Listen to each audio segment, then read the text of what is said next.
Hey, comic lovers, EMoney and the old man back with you again. So this week, Thor's back, sort of. We have a special. I went over to my sister's house last week and I recorded a Doggy challenge video along with Thor. So we're going to be watching that a little later in the show. And we have a jam-packed show today. We have comic book movie news. We have our comic reviews and previews. We have our, look what came in the mail today, or this week. Our Boxed Heroes mystery box. So we're doing those again, huh? Yeah, we're gonna pop this baby open and see what we got this month.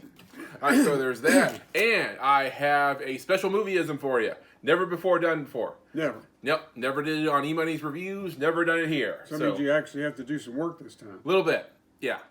All right, and then we have our Doggy video of the week. So, like I said, jam-packed show. All right, so something we learned last week was it's always better to be a Wookiee's employer rather than his bounty. This is Back Issues.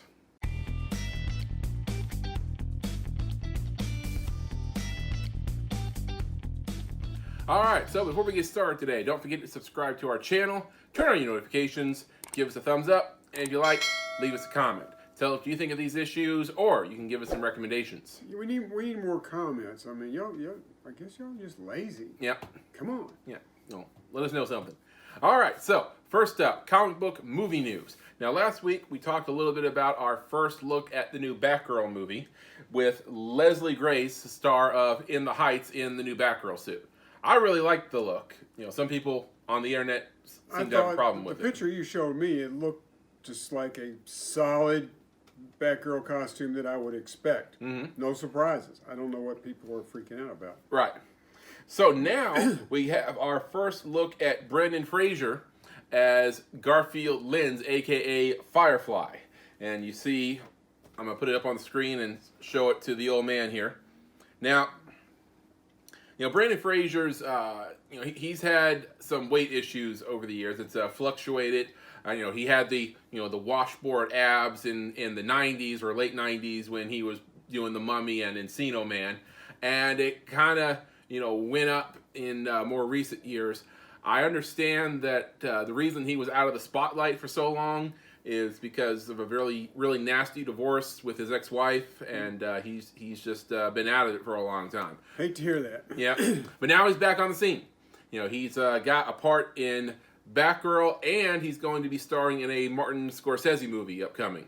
So, you look at this picture of him in the new Batgirl movie, you see some pictures of him like in the last year or so, and he's definitely lost a bit in this picture. Oh yeah, he looks better there than anything I've seen in a while. Yeah, and we saw him also in Doom Patrol, and he was looking pretty big there, in the flashback scenes and stuff. Right. But yeah, I mean, he looks.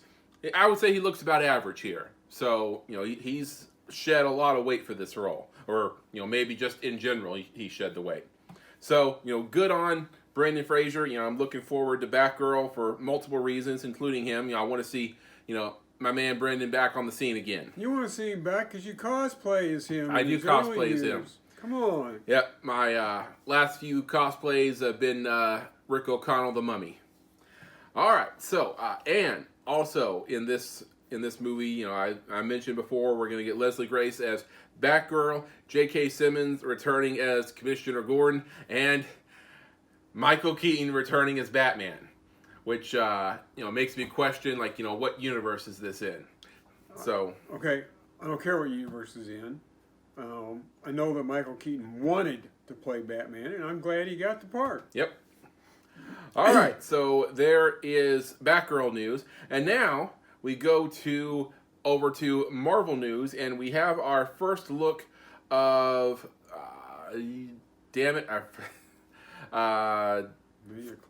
Amelia Clark, yes. Our first look at Amelia Clark in the new Secret Invasion miniseries set to air on Disney Plus this year. Is that her or is that CGI? I mean, I'm pretty sure it's raw, and I don't know, she looks a little malnourished here, right? She looks like she needs to eat a burger and drink a milkshake. Yeah. I mean, Wow. I assume, hope this is. I don't want to body shame anybody, but if you look sickly, it concerns me. I mean, hopefully this is for the role, and we still don't know what part she's playing. That's sort of the interesting thing. Also, going to be joining the cast for Secret Invasion, you have Academy Award winner Olivia Coleman, also in an unknown role. So we have Emilia Clarke, Olivia Coleman, Samuel L. Jackson returns as Nick Fury, Kobe Smulders as Maria Hill, and also Ben Mendelsohn returning as Talos, the Skrull. Well, all these secret roles and stuff, it's because it's the Secret Invasion. And I'm going to be guarding against spoilers on that one. Yep. All right. So, and also, I just saw this down here earlier. Christopher McDonald, a.k.a. Shooter McGavin from Happy Gilmore, also in an unknown role. I'll say, I can't imagine what part he's playing. Good. All right, so there is your Marvel and DC movie/TV news. All right, so now we have our comic book reviews for this week. So how do we judge these we comic do books? this based on a 5-shield rating system. We grade each of these comic books. We give them 2 grades each. One for writing and story, the other one for artwork. And then we combine the 4 scores together to give it an average overall score. Now, first up, we want to do our mentions this week. And the reason we call them mentions, not honorable mentions, is because Sometimes they suck. Sometimes we have something negative to say about them, and we want to, vent and get it off our chest. Well, I don't think we got anything that sucks this week. Just maybe a little difference in opinion on the second one. All right, first one. X Lives of Wolverine #1. Now, I have to confess that we have fallen out of touch with the X-Men universe. All things mutants hasn't exactly been our cup of tea. We don't get any of the X-Men books. We don't get the Wolverine book. I'm not really big on the whole Krakoa storyline. I'm so not loving it either. Yeah. We do pick up enough to kind of keep in touch. So I didn't know what to expect from this book, but it was all right. X Lives of Wolverine #1 from Marvel. All right, so in this issue, it takes a lot of borrows from Days of Future Past, the movie, where someone is going back into the past to kill Professor Xavier, and that's Terminator, I guess. But the way that they send Wolverine back to protect him is what they do in Days of Future Past, in that they send his present consciousness back into his old body when he was in the past. Or young body. Right. Sorry, younger body. So you had to have, been around in order to have your consciousness sent back into the past. And, Wolverine, he's been around for over 100 years. So they send his consciousness back to protect Omega Red's target. So I thought that was kind of interesting, even if it wasn't wholly original. But it had good... There is nothing original. Come on. No.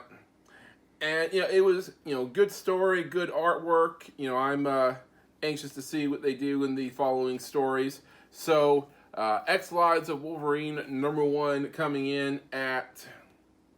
that one got, after rounding, 3.5 shields. 3.5 shields out of 5. All right, next up. Next up, we have we have an Image comic. Now, I wanted to get this because Kurt Busiek wrote it. He did most of the Astro City books, which I really love those. And the cover that I chose, the variant, is from Howard Chaykin, who I know you're probably not familiar with him, but he's done some good and some strange artwork over the years. But at any rate, this is Arrowsmith, Behind Enemy Lines #1. All right.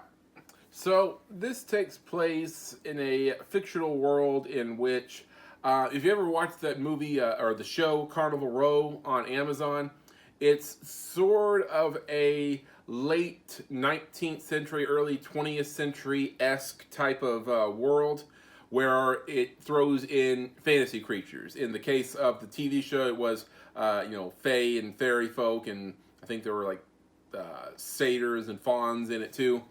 Well, in this world, you would get dragons and trolls so far. The dragons aren't like, full-blown dragons that you ride. Actually, maybe they are, but we didn't see them. In this world, the dragons are like, think of Lockheed from X-Men, about that size.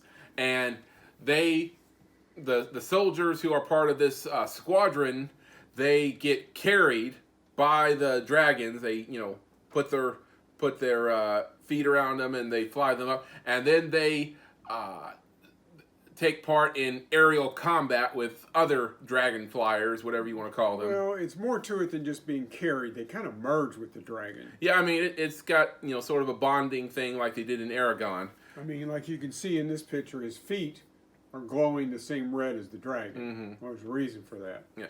Well, I don't know. I found the whole premise of the dragon fighters thing kind of ridiculous. Reminded me of a World War One aerial combat movie. Yeah, exactly. Like I said, early 20th century. And it got a little bit better when they introduced a troll character into the story. There's, biased among military ranks where, he comes into a bar to talk to his human friend, and everyone's looking around and like, trolls aren't welcome here. Yeah, there's troll bars down the street. Yeah. So that part was a little more interesting, but the whole Dragon Riders thing, I thought was kind of silly. All right, so, make your own decision. Get it at your local comic book shop. Arrowsmith, Behind Enemy Lines, #1, comes in at... the same 3.5 shields. 3.5 shields out of 5. Round it up. All right, so this brings us to our top 4 of the week. It's top 4 this week because we had a couple ties. Yeah, we tied for first place and we tied for third place. And if you follow the channel, we come up with different ways to decide who's going to pick the actual order. And I didn't learn my lesson from the mumbly peg. I mean, I decided to get physical again with a guy who's half my age. So we did the old hand slap thing where you stand in front of each other. One guy does this, the other guy puts his hands in and tries to smack your hands. I used to do that for beers in bars, and I usually didn't have to buy beers. That was a few years ago. It was a few decades ago.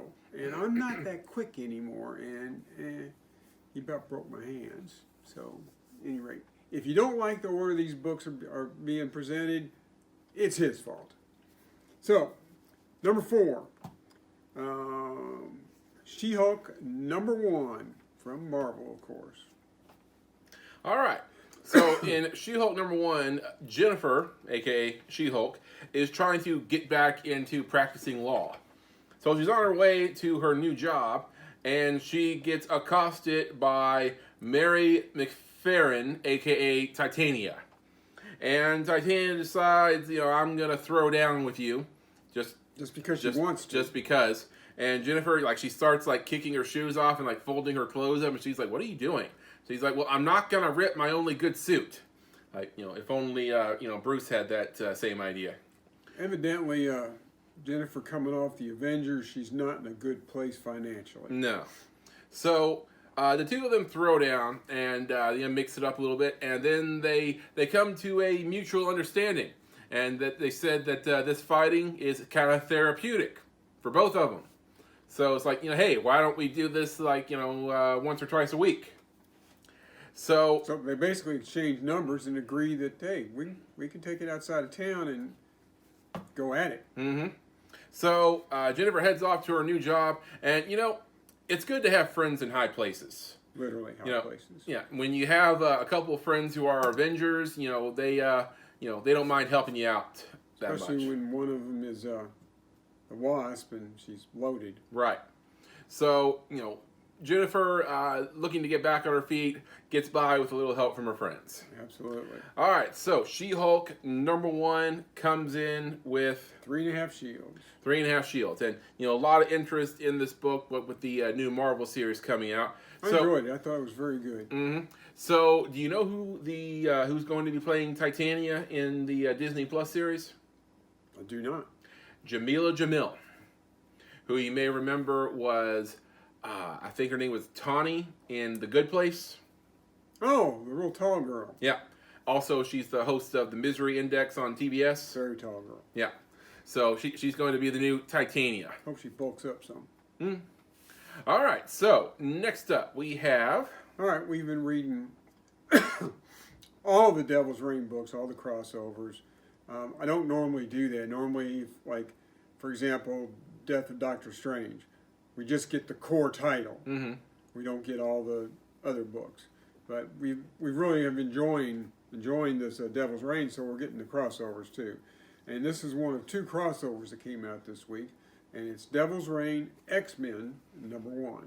All right, so if you've been reading the Devil's Reign story, Wilson Fisk has outlawed superheroes and vigilanteism in New York City, which is something really stupid because, he is, meddling with all kinds of forces, and he's basically poking the gods.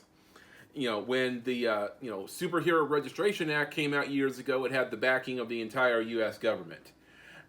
With Wilson Fisk, making all these laws, lots of influential people and politicians just kind of look at him going. So, but you know what? Wilson is he's pressing forward. He's so he's going to do it no matter what anybody says. Well, so far the nuttiest thing he's done is he's arrested Reed and Sue Richards. Mm-hmm. They're in prison. Yep. I mean, that was mostly so he could get a hold of Reed's lab, but still. Yep. So, earlier on in the story, when Wilson was still the Kingpin, he had 2 special employees on his payroll. One was Elektra, and obviously with Elektra, when he needed someone just taken out, you send Elektra. When he needed to persuade someone to do what he wants them to do, he sends Emma Frost, a.k.a. the White Queen. Well, that's because she would do this is the way you want to act. Mm-hmm. All right, so, we talked earlier about the X-Men and Krakoa. Well, Krakoa has a tree I think it's in Central Park, somewhere in Manhattan. Somewhere. Where it is an automatic, teleport to New York City from Krakoa. So, Wilson Fisk declaring war on metahumans and vigilanteism, he wants to have it shut down and, wants to destroy the tree. The status of the mutants right now is such that they pretty much have diplomatic immunity. He really shouldn't be trying to touch them. So, he's messing with the mutants, and of all people, he sends our old buddy John Walker, a.k.a. U.S. Agent. Not the most subtle guy on the planet. Nope.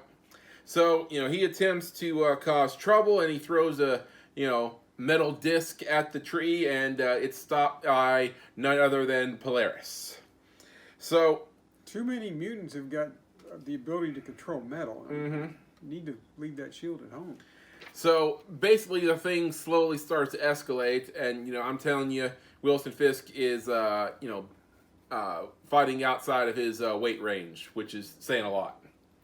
So, Devil's Reign X-Men #1, our #3 pick for this week. 3.5 shields. 3.5 shields out of 5. Next up. All right, #2 is another mini-series. Well, when you're going to run 10 issues, is it a maxi series? I don't know. What a limited series. There you go. It's #1 of 10, Batman the Knight. All right, so in this issue, we get yet another retelling of the origins of Batman and how Bruce Wayne became the Batman. Well, I give him credit. It is a reboot, or not a reboot, but a retelling of his origin.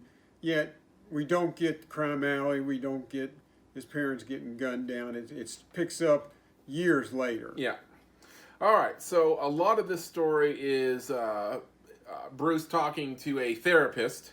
Not just any therapist. The therapist is Hugo Strange, which I guess we can't call him Doctor Strange, obviously, even though he is a doctor. I guess Professor Strange is what the writers have to call him here. I'm going to stick with Hugo. Okay. All right, so Hugo Strange is talking to Bruce about all of his problems, getting into fights in schools, and his romantic relationships with girls in his class and all that stuff.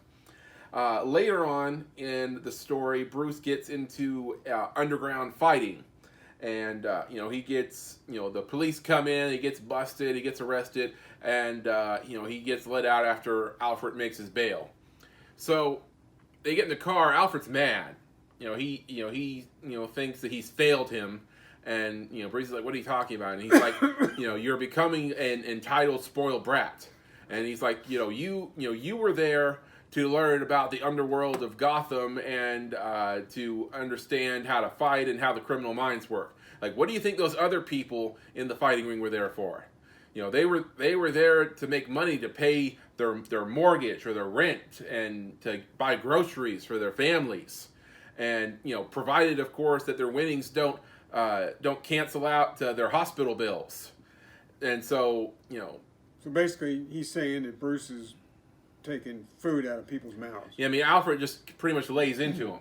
Can you imagine making Alfred disappointed in you? Yeah. Oh, that's like the worst thing in the world. I mean, I think that's worse. I would say that's worse than having Superman be disappointed in you. Well, if you're Batman, you're damn skippy. Yeah. Alfred is basically raised him. Mm-hmm. All right. So, and towards the end of the issue, Bruce realizes that he is not going to learn everything he wants to learn by staying in Gotham. All right. So, Batman the Knight, #1 in a 10-issue series. Our #2 pick for this week. 4 Shields. 4 Shields out of 5. All right, and then finally, #1. Well, if you follow the channel, pretty sure this book has been in the top 3 or 4 every issue. And this is issue #4. This is Out. It's from AWA. It's a story about a POW camp in Germany that has a lot of supernatural stuff going on. All right, so this is #4 out of 5, so you can imagine things are starting to come to a head here. So the creature, demon creature, whatever you want to call him, has started killing people that the Windtalker has told him to, and the Windtalker is coming up with a plan to, I guess you would call it, triple cross the Nazis, because he's being asked to double cross his allied.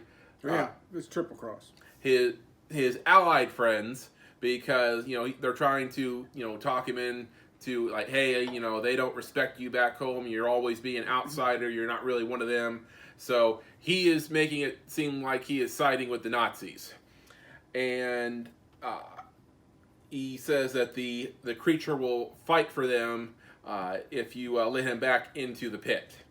So everything's happening at once. These soldiers think that they've been betrayed, and they have to get out through the holes that they've dug. The Nazis are starting to move. The Allies are actually closing in on the POW. Like they're actually gonna be there soon. So a lot of stuff happening in this issue. So #4 out of 5. Looking forward to the finale coming up next month. Out #4, our #1 pick for this week with 4 Shields out of 5. All right, so previews. What do you have going on? All right, we've got another big week coming for us. Okay. I'm not going to keep throwing Bat books out there because we always get a lot of Bat books. Mm-hmm. DC versus Vampires comes out. A one-shot for Peacemaker. It's called Peacemaker Disturbing the Peace. Okay. See how that looks. Gunslinger Spawn. Yeah. One of our favorites. Right. And Two Moons, #9. Okay. Also another supernatural book that takes place. Well, now we're in the years after the Civil War. Right. It's been good stuff. We've got the regular Devil's Reign core book #3 and Devil's Reign Winter Soldier coming out. Monster Kill Squad #3. Oh, wow. It's been a while. Yeah, that's been out for, or been missing, I should say, for a while. Missing in action. Yeah. But I guess in Marvel, the one I look forward to the most is Thor. All right. Thor 21 should be out this week. All right, so there are your previews, our recommendations for this week's comics. Go and get them at your local comic book shop. Now, it's time for one of my favorite parts of the show. You just like the suspense of getting into something new. Well, yeah. All right, our January boxed heroes. I guess we still need these. Oh, we usually use 3. Okay. Give me one more.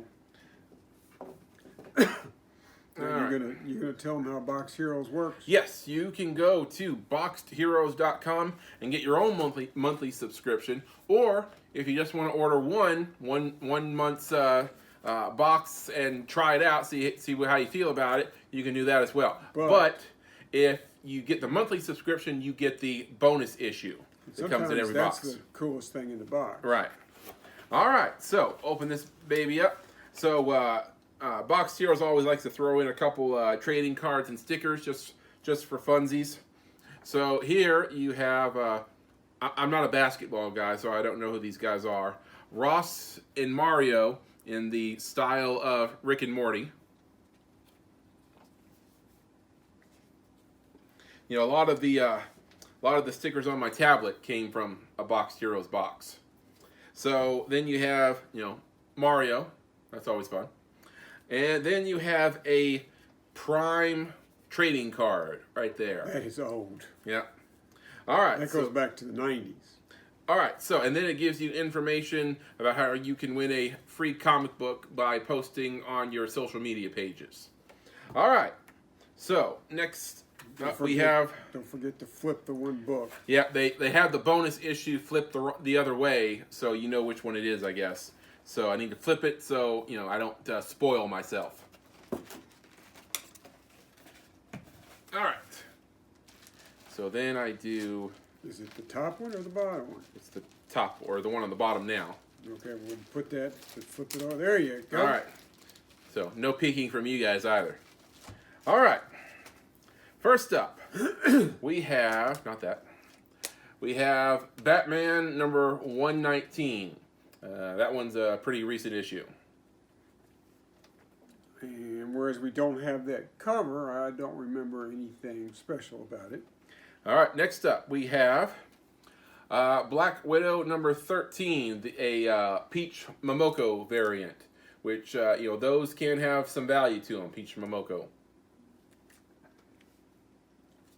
Seems like we always get a Black Widow like every other box. Yeah, it seems like that.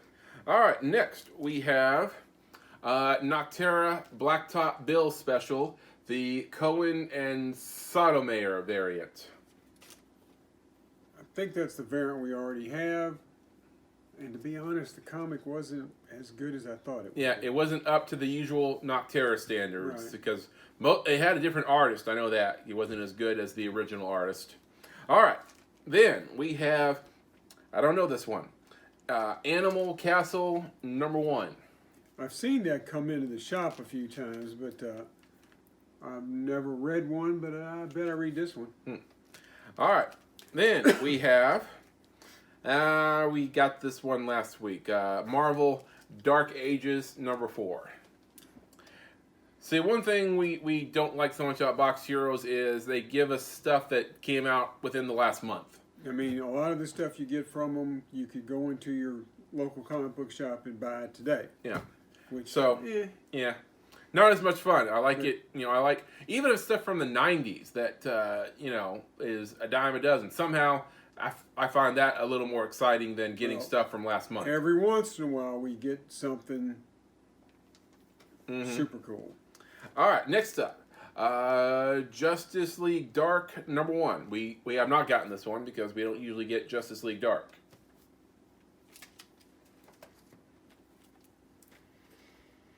Oh, well, it's a Future's End. It's relatively old. Oh, okay. A few years old. All right, now this one is kind of interesting because it has a certificate of authenticity on the back. And it has a Boxed Heroes exclusive sticker on it. So, this one is Stray Dogs in Dog Days. That's the new series of Stray Dogs they've started doing. So, that one could be interesting. All right, then. Hang on. Okay. Well, I have not seen this before since it's a Box Heroes exclusive. I wonder if I'd be able to find any history on this one. Anyway, that's kind of interesting. Very interesting. All right, next up, you have X-Men number 187. Well, that's a slightly older book. Okay.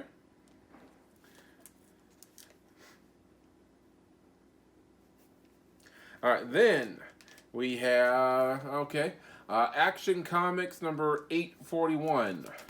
This issue right there looks like a newspaper headline.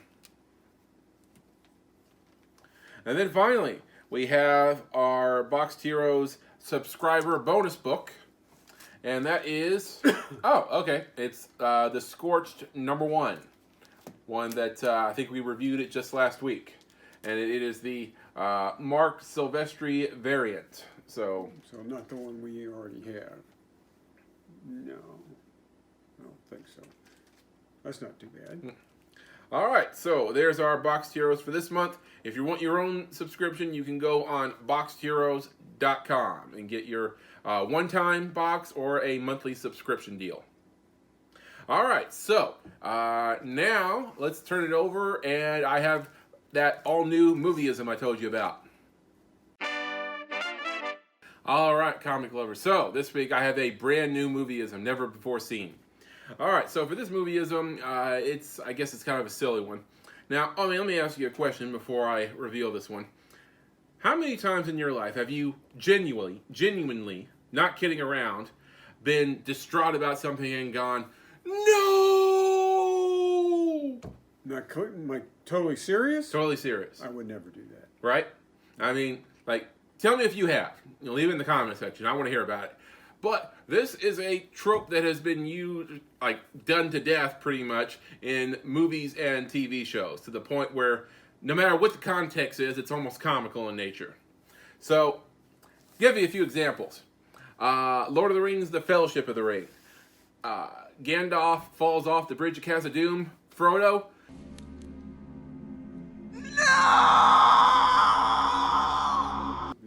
The Balrog did not pass. No, he did not. All right, so Empire Strikes Back. Darth Vader tells Luke that he's his father. Spoiler alert.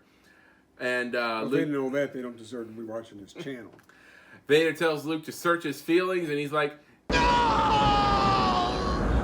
No! And then you get a bit of a throwback to that in Episode 3, Revenge of the Sith, when Anakin wakes up as Darth Vader and he finds out that Padme died. He doesn't... This one is almost completely comical, even though it wasn't intended that way. He does a...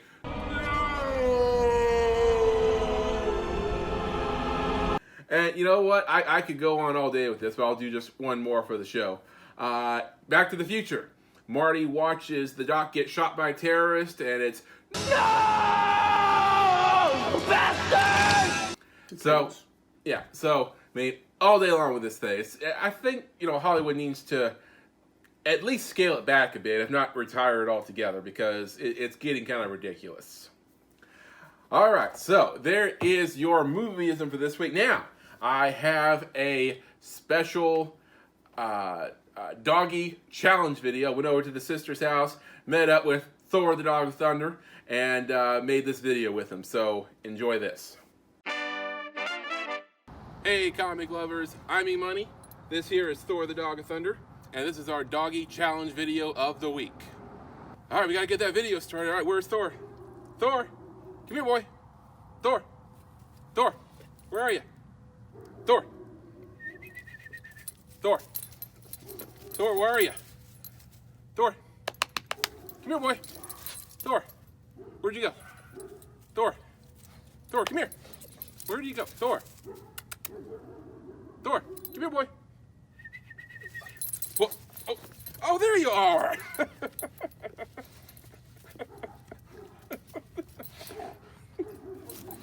All right, there was our Doggy challenge video of the week. Good boy, Thor. All right, so there's your Doggy challenge video of the week. Thor gave me exactly what I wanted out of that one, pretty much. You like rolling the dice. Yeah. I mean, you gamble that he didn't just get mad at you and eat your face. He wouldn't do that. So Thor did such a good job that day, I took him to PetSmart. Ooh, how'd that go? He went really well. You know, I always like taking him to PetSmart and, you know, out on walks because, you know, I get to see people ooh and ah after him like, oh my God, your dog is so pretty. You're taking to PetSmart because it's not cold. Well, I mean, right now I take him to PetSmart because it's not cold, yeah. Well, did you buy him anything? I did. I bought him some treats and I bought him one of those, you know, doggy chew hide things. Oh, Lord. Yeah, it was a big size hide too. So I opened it up and gave it to him in the car. By the time we got back home, it was nothing but crumbs. Like it was nearly completely gone. Like good size chunk too. So you know he is he's not gentle on those things. All right, so Which would be what he would be with your face if he got a hold of it. he wouldn't do that. All right, so there's your doggy challenge video of the week. Hopefully I'll have a new one for you next week. All right, so what do we have going on coming up? Well, we have our reaction video to the Book of Boba Fett coming out later today. And what episode is that going to be? This is going to be chapter 5 out of 7. Ow. Yeah. So, you know, the reaction or the response from fans has been kind of up and down with the Book of Boba Fett lately. Well, they don't like Vespa gangs. No, they don't like the Mod Squad. So, I don't know if that's going to improve or they're just gonna, you know, bring him back in and, you know, the response or grade from fans is gonna go down. Listen, you can handle Jar Jar Binks. No, You no. can handle Ewoks. The Scooter Gang is top notch. Just because they were there doesn't mean people liked them. They kept watching Star Wars. All right, so there's Book of Boba Fett. Watch our reaction video later today. All right, and we're going to have more reviews, previews, and hopefully comic book movie news to follow next week. All right, we'll see you guys next time. Excelsior. All right, true believers. This is always a kind of test to see if you watch the show all the way through. So, what movies are you looking forward to in 2022?